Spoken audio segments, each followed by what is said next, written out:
अस्सलाम वालेकुम class fair. आप सभी बच्चे अपनी अपनी इस्लामियात की बुक निकाल लीजिए और इस बुक से आप लोग सबक नंबर 3 निजासत यानी कि नापाकी, पेज नंबर 15 सभी बच्चे खोल लें। तो आप सभी बच्चों की किताबें खुल गई हैं, तो चलिए शुरू करते हैं। निजासत यानी कि नापाकी। पिछले वीडियोस में हम लोगों ने निजासत नापाकी के बारे में पढ़ा था, जाना था कि निजासत यानी कि नापाकी किन किन चीज़ों से होती है, उसे किस तरह से साफ़ किया जा सकता है, उसे किस तरह से धोया जा सकता है। और निजासत यानी कि नापाकी दो तरह की होती है, निजासत हकीकी और निजासत खफीफी। ठीक है, तो हम लोगों ने इसके बारे में भी पढ़ लिया था और जान लिया था कि हाँ कौन कौन सी नापाकी होती है, किस तरह से उसको पाक साफ किया जा सकता है।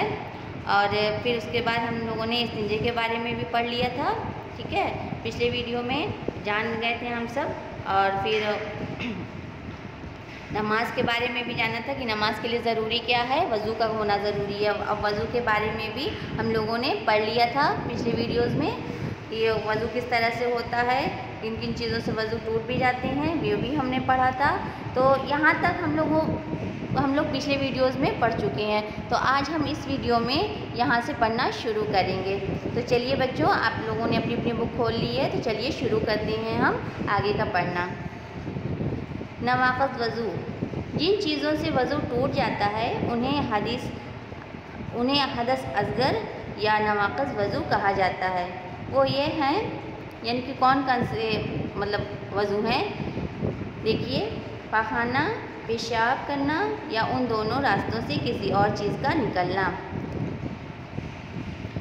दूसरा, रेहा का खारिज होना। तीसरा, बदन से इतने खून या पीप का निकल आना कि वो बह सके। चौथा, मुँह भर कर कै हो जाना। लेटकर या टेक लगाकर सो जाना। बीमारी या किसी और वजह से बेहोश या दीवाना हो जाना। नमाज पढ़ते हुए कहकहा मारकर हंस देना। यानी कि नवाक़िज़ वज़ू यानी कि वज़ू किन किन चीज़ों से टूट जाता है। देखिए, वो बताया गया है कि अगर आप लोग जैसे कि टॉयलेट जाते हैं तो उसके बाद फिर आप लोगों का वज़ू करना ज़रूरी हो जाता है। और फिर रेहा का खारिज होना, उससे भी वज़ू टूटता है। और बदन से खून निकल जाना, ये और इतनी खून इस तरह से निकले कि वो बह जाए। अगर कहीं थोड़ा बहुत खून निकला तो उससे नहीं वज़ू टूटता है, मगर बेहतर होता है कि आप वज़ू कर लीजिए, वो दुरुस्त हो जाता है। लेकिन अगर किसी वजह से नहीं कर सकते हैं तो भी उससे वज़ू टूटना नहीं कहा जाएगा।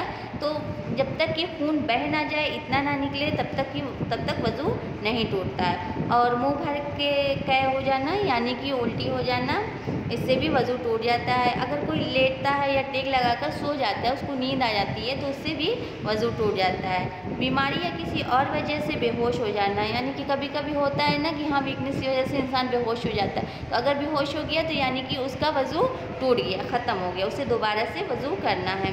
और नमाज़ पढ़ते हुए कहकहा मारकर हंस देना, ये तो बिल्कुल मना है। नमाज में हंसना मना है, क्योंकि हम अगर नमाज़ पढ़ते हैं तो यानी कि हम अल्लाह से बात करते हैं। और अल्लाह से जब हमारी बात होती है तो उसमें कहकहों की तो ज़रूरत ही नहीं है, हमें हंसना बिल्कुल नहीं चाहिए। और अगर हंस दिए तो इससे हमारा वज़ू टूट जाता है। हदस अकबर यानी बड़ा हदस या निजासत हुक्मिया की बड़ी किस्म वह है जिससे बदन पाक करने के लिए गुस्ल करना ज़रूरी हो जाता है।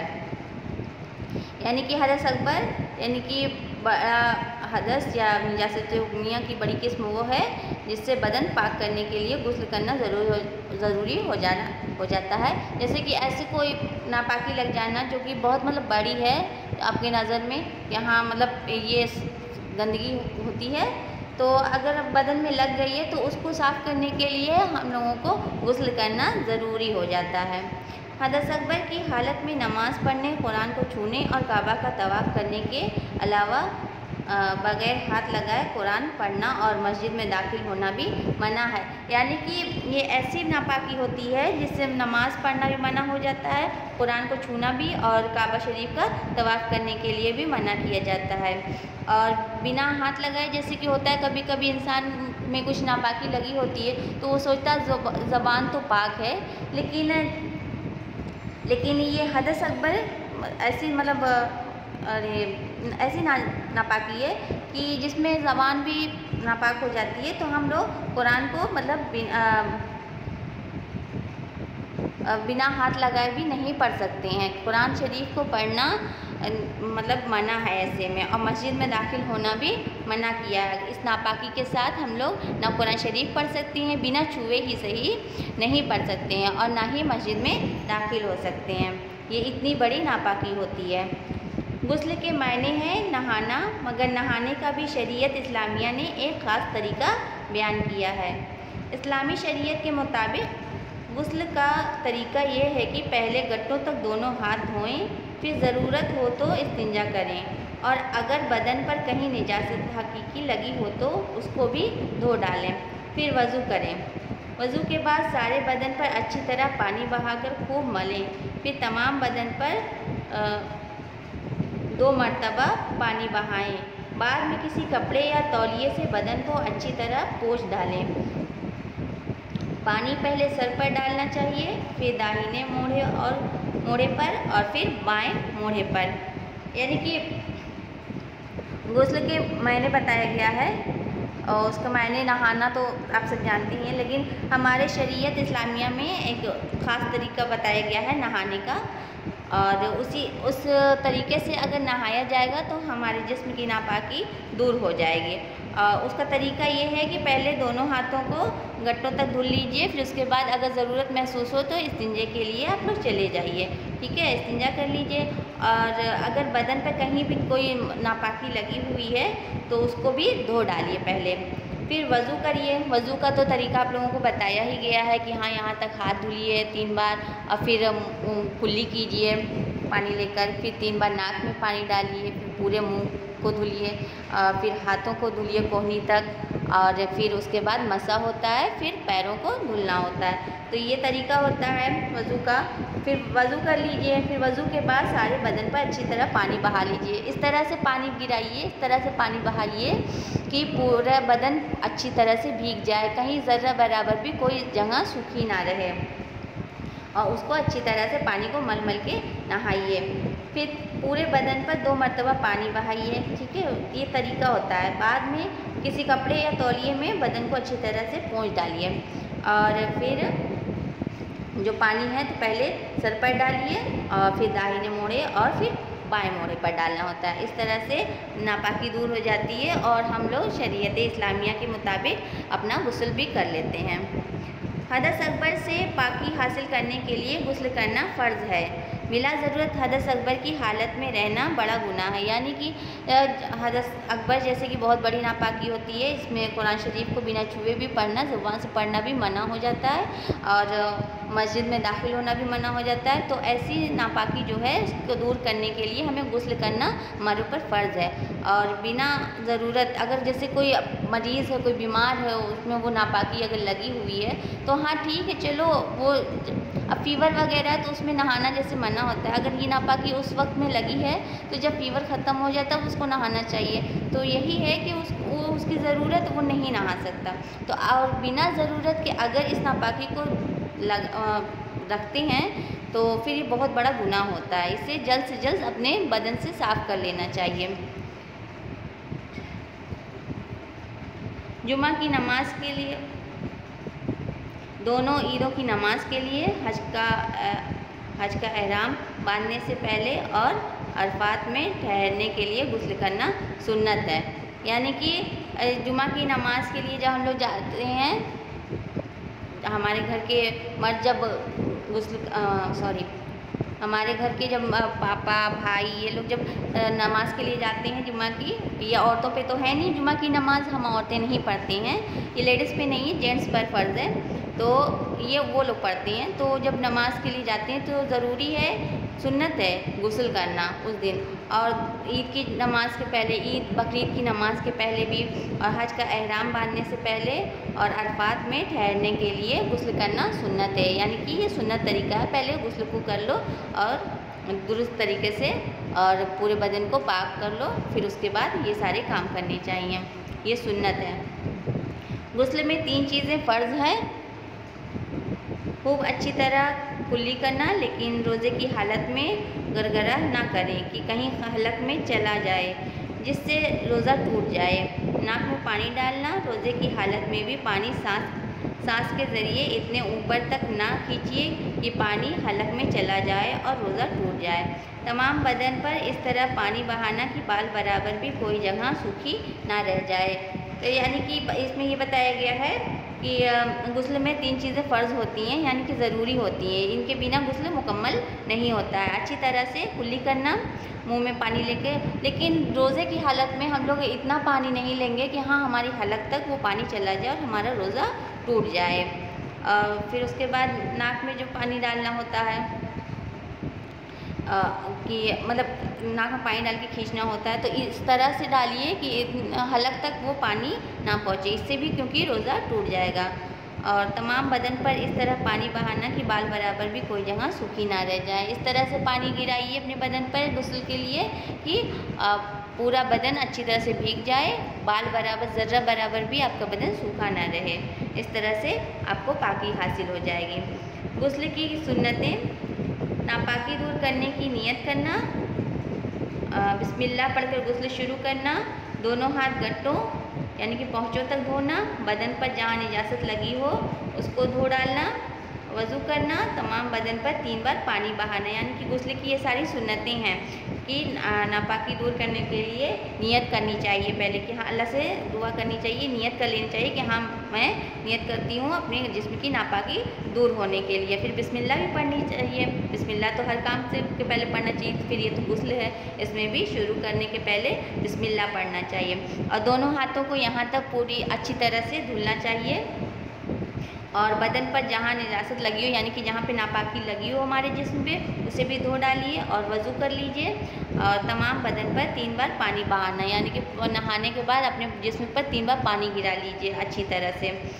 अगर कोई शख्स दरिया में गोता लगा ले या बारिश में खड़ा हो जाए जिससे तमाम बदन पर पानी बह जाए और वह कुल्ली कर ले और नाक में पानी डाल ले तो गुस्ल हो जाएगा। यानी कि अगर कोई इंसान अपने आप को नदी में या किसी दरिया में मतलब डूब कर अगर नहाए अच्छी तरह से, तो यानी कि उसका जिस्म अच्छी तरह से भीग जाएगा।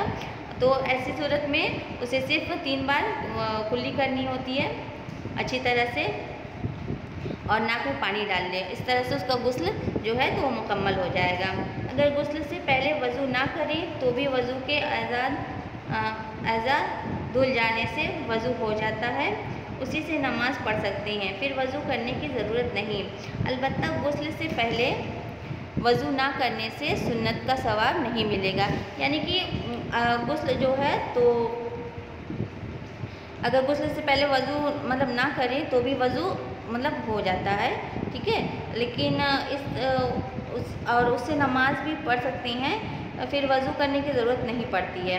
यानी कि अगर नहाते में आप लोग वज़ू कर लेते हैं और पूरी तरह पाक साफ़ हो जाते हैं तो उससे आप लोग नमाज़ पढ़ सकते हैं और फिर वज़ू करने की ज़रूरत नहीं पड़ती है। अलबत्ता गुस्ल से पहले वज़ू ना करने से सुन्नत का सवाब नहीं मिलेगा। यानी कि अगर आप लोग गुस्ल करके नहा रहे हैं और वज़ू नहीं किए हैं तो इससे आप लोगों को क्या होगा कि सवाब नहीं मिलेगा, जो कि सुन्नत का सवाब होता है, ठीक है, वो सवाब आप लोगों को नहीं मिलेगा। इसलिए बेहतर है कि गुस्ल के पहले वज़ू कर लीजिए। इस्लाम की तालीम ये है कि बिला ज़रूरत नंगे ना हो, मर्दों का नाक से घुटनों के नीचे तक और औरतों का चेहरा और हाथ और पैर के अलावा बाकी तमाम जिस्म सतर कहलाता है। यानी कि अगर ज़रूरत ना हो तो कभी भी अपने किसी भी जिस्म को खोल लेना, उसे नंगा ना करें। और मर्दों को जो है तो नाक और घुटनों के नीचे तक और औरतों का चेहरा, हाथ व पैर के अलावा बाकी तमाम जिस्म पर्दे में रहना चाहिए। बिला ज़रूरत सतर का खोलना हराम है। साड़ी, स्कर्ट या नेकर वगैरह इस तरह इस्तेमाल करना कि पेट, टांग या सतर का कोई दूसरा हिस्सा खुला रहे, बड़े गुनाह की बात है। यानी कि एक बिना ज़रूरत, एक तो कभी हम लोगों को ऐसे कपड़े नहीं पहनने चाहिए जिससे हमारा जिस्म कभी दिखे, कहीं से भी दिखे, और ज़रूरत ना हो तो फिर हम लोगों को पूरा कपड़ा पहनना चाहिए, क्योंकि अगर हमारा जिस्म ज़रा भी दिखता है बिना ज़रूरत के तो ये बहुत बड़ा गुनाह है। गुस्लखाना में या किसी ऐसे मुकाम पर जहाँ किसी दूसरे आदमी की निगाह सतर पर ना पड़े नंगे बदन नहा सकते हैं, लेकिन ऐसी हालत में किबला की तरफ मुंह या पीठ ना करना चाहिए। बेहतर ये है कि ऐसी जगह भी नंगे ना हो कि ये भी शर्म की बात है। यानी कि गुस्लखाना जो होता है, नहाने की जो जगह होती है, अगर वो बिल्कुल पैक है हर तरफ से, उसे कोई देख नहीं रहा है, मतलब आपको नहाते हुए कोई नहीं देख रहा है, तो आप वहाँ पे बिना कपड़ों के नहा सकते हैं। लेकिन अब मतलब बेहतर होगा कि कुछ कपड़ा तो आपके जिस्म पे हो, और ऐसी हालत में किबले की तरफ मुँह करके या पीठ करके मतलब नहीं करना चाहिए। यानी कि नहाना जो है, नहाना भी हो वो किसी भी तरह से हमारा काबा शरीफ की तरफ, किबले की तरफ मुंह नहीं होना, मुंह या पीठ नहीं होनी चाहिए, ठीक है। और बेहतर यही होता है कि ऐसी जगह भी नंगे ना हो कि शर्म आए, ठीक है। तो बेहतर यही है कि आप अपने जिस्म में कोई ना कोई कपड़ा डाल लीजिए, वो बेहतर होगा। पर्दे में रहना सबसे अच्छी बात होती है, औरत हो चाहे मर्द हो। बेटा ये चैप्टर जो है, ये सबक कंप्लीट हो गया है, और इस सबक को आप लोगों ने बहुत अच्छे से पढ़ लिया होगा। तो इसकी जो एक्सरसाइजेज़ हैं वो आप अपने से कर सकते हैं, और ये एक्सरसाइजेज़ मैं आज नहीं करवाऊंगी इसलिए क्योंकि ये एक्सरसाइजेज़ आप लोग खुद अपने से कीजिए, और मुझे भी तो पता चले कि आप लोग कितना पढ़ रहे हैं अपने अपने घरों पे और कितना समझ रहे हैं जो मैं पढ़ाती हूँ। वीडियोस आप लोग देख रहे हैं, उसको सुन रहे हैं, समझ रहे हैं, तो हमें इससे पता चलेगा आपके एक्सरसाइज करने के तरीके से। तो आप लोगों के सारे सवालों के जवाब जो हैं तो वो आप लोगों को सबक में ही मिल जाएंगे। और अब हम अगले वीडियो में पढ़ेंगे आगे के सबक। तो आज के लिए इतना काफ़ी है। अस्सलाम वालेकुम।